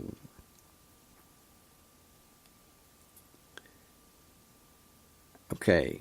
Next, as far as the Vatican is, okay, George, you say doesn't surprise me either. All of this stuff is why I decided I was going to be a Wiccan at 11. Major Catholicism, rebellion. I just also love Sabrina. Oh. Yeah. The Sabrina now is really dark. The Sabrina then wasn't anything compared to the Sabrina now. Man. I told Mona was watching that series, and I said, man, I was listening to them, and I was listening to them throw these names around, these names of demons and things, and they're the real names too. And I said, whoa, I said, I don't know what this show is. She said, oh, it's Sabrina the Teenage Witch. And I said, well, the writers are not amateurs. I said, they've really done their homework. I said, they know what's going on. And she said, really? I said, yeah. I said, they're just casually saying these names of these demons. Hell, I don't even say those names. I might spell them out, but I damn sure don't say them. I mean, and they're just throwing them around, which is a really, it's really bad, because that teaches people, especially kids. Well, maybe not kids would be watching that, but it teaches people that, hey, you can do this. You can name your dog this demonic name, and it's funny. It's not funny.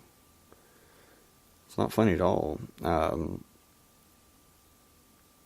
It's not a good idea to do that. And then you see where they're where the statue that they use in the movie is an actual satanic statue, I believe in Tennessee or something. I'm not sure what state, but anyway, it's some state. And they're getting sued for using a replica of that satanic statue. And yeah, it's the real deal. But anyway, as far as the Catholic Church, absolving sins for cash payments, including sins not yet committed.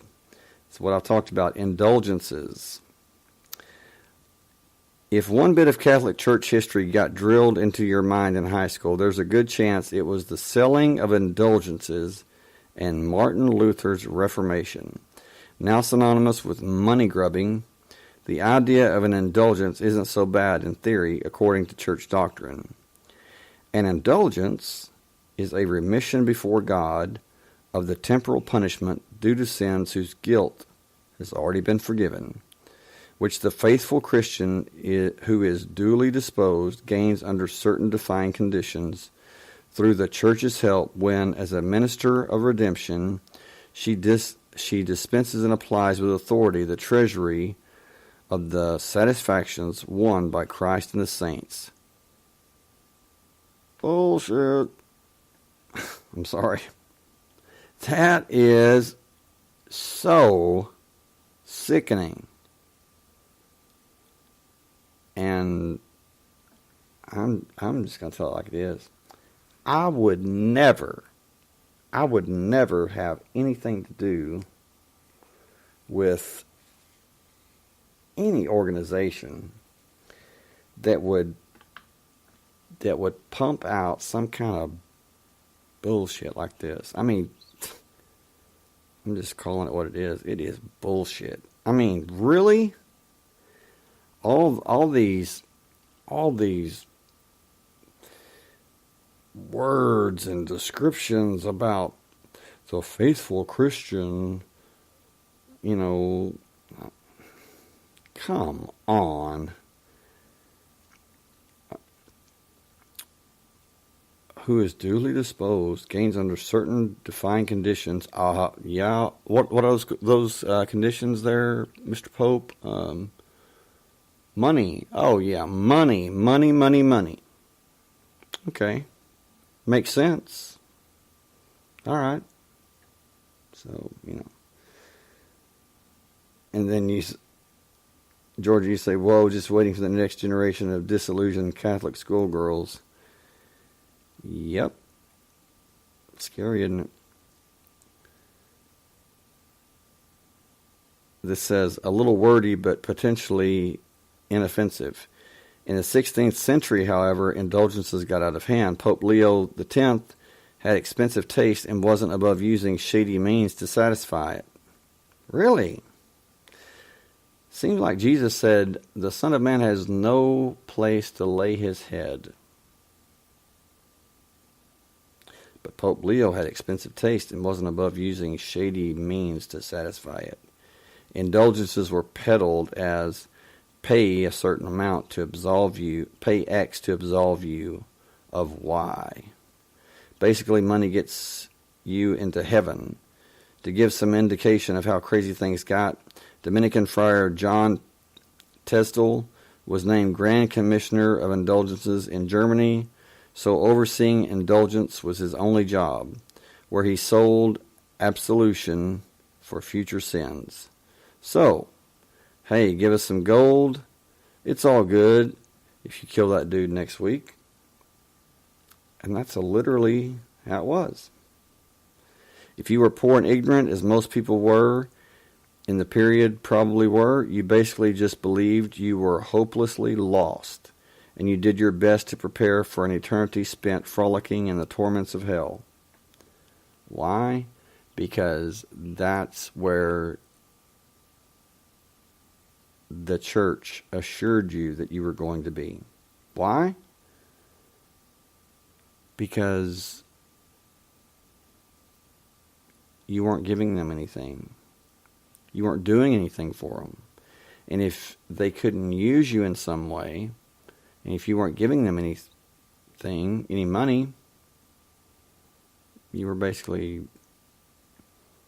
useless. So you're going to hell. Yeah, we'll see who goes to hell. So what happened? Martin Luther, none too pleased, wrote his 95 Thesis, effectively kicking off and starting the Reformation.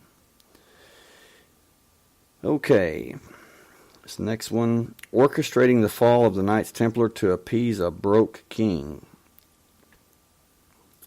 Made famous again in the Da Vinci Code, the Knights Templar, a stateless military fraternity assembled to protect Christian pilgrims to the Holy Land, were the subject of gossip a long time ago. Well, protect pilgrims to the Holy Land? That was not true. Let me think about it. 9 knights. How are they going to protect every pilgrim traveling into the Holy Land? Now, that was just a front. That was smoke and mirrors. It was lies. They weren't protecting any pilgrims. They wanted information that they somehow were tipped off where it was under the Temple Mount, and they got it. When they got it, after I believe it was 8-9 years, when they got it, they left. They left with it and became immensely powerful and rich. They were richer than the king, and I believe that at the time they were richer than the Vatican itself. So it says they were endorsed by the Roman Catholic Church in 1129 and were famous, valorous service in the Crusades. They were also really good with money, which shouldn't have been a problem, but King Philip IV of France owed them and others a whole lot of it. Philip took advantage of growing fear of the Knights Templar power and pressured the church into dropping the mighty anvil of God down on them. What the church did next wasn't great. In 1307, Pope Clement V had members arrested and tortured, gaining false confessions of heresy. In fact, he got just enough confessions to justify disbanding the order in 1312. Various knights confessed to spitting on the cross, fraud, and secrecy, which was apparently a crime as far as the church was concerned. And nobody cared. The confessions arose from torture and were recanted afterwards. Archbishop of Sens Felipe de Marne, I'm sorry, I probably mispronounced the hell out of that, but who ran an investigation into the knights, had dozens burned at the stake. A fine repayment for all of that fighting in the Crusades. Now wait a minute. They were told that if they fought in the Crusades,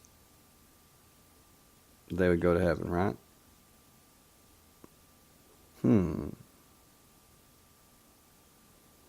Well, I guess things change, right? In 2007, a secret document showing Pope Clement V absolved the knights before later deciding to disband them was published. Historians believe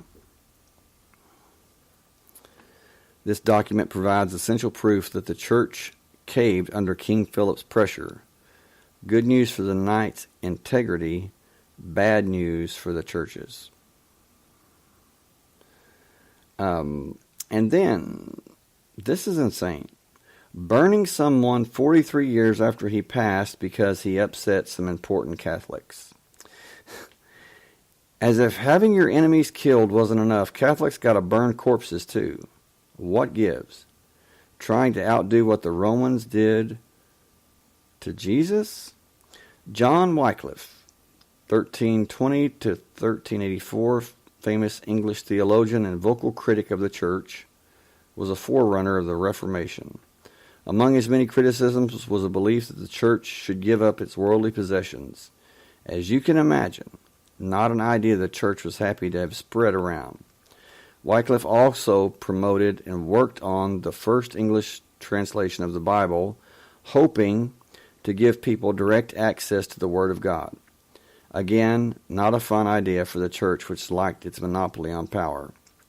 William Courtenay, Archbishop of Canterbury, made moves against Wycliffe after retiring. Got to stay busy. Wycliffe's writings were banned in certain areas, but it didn't end there. It didn't even end when Wycliffe died of a stroke in 1384. Instead, in 1415, 31 years after he died, the Council of Constance declared Wycliffe a heretic. Not only did they order his books burned, they ordered his body exhumed and burned. And it took them 12 years to do that. So 43 years after Wycliffe died, his body was torched and his ashes thrown into the river Swift. So much for resting in peace. I mean, that is absolutely insane. Let's see. So,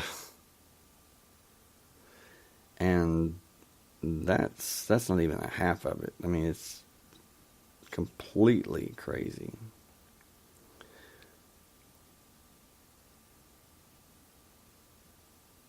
And it just goes on and on.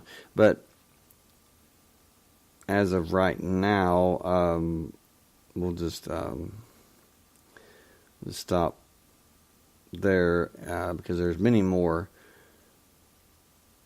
But as far as the church doing things like that, burning people at the stake, I mean, that was not.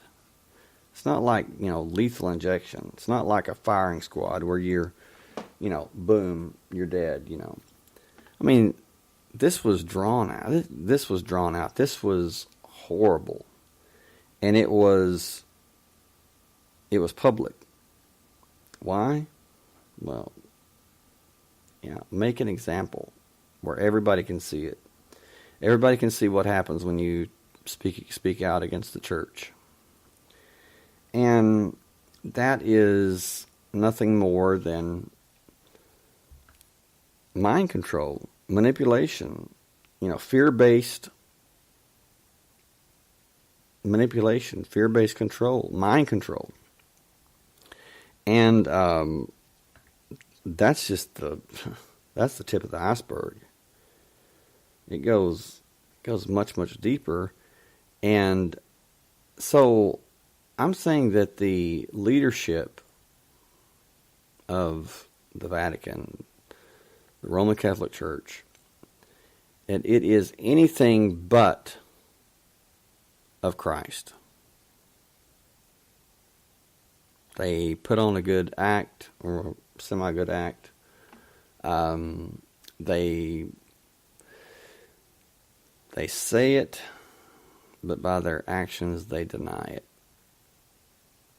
And that's how it goes. I mean, if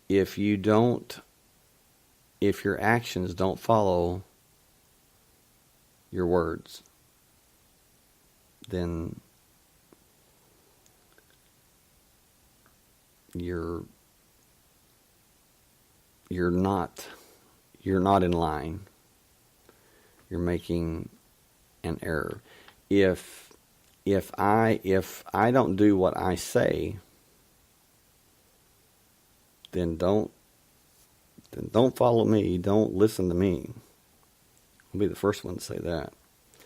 If my actions are different from what I say, then don't listen to me, or don't listen to anybody whose words and actions don't line up. It's as simple as that. But anyway, I'm going to call it a night. Thank you for being here, taking part. It's always better when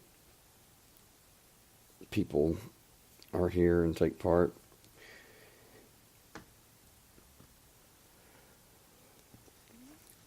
And the three of you are, You crack me up. With your sense of humor. Oh, man. Yep. But anyway, you're welcome, Georgia. Good night. Well, I'll start to say good night to you, but it's not good night there. But anyway, when you do go to sleep, sleep good. Get some good rest. Good night, Randy. Good night, Patricia. Georgia, you have a good day. And love and light to you all. Love you all. We'll see you next time. Good night from Texas.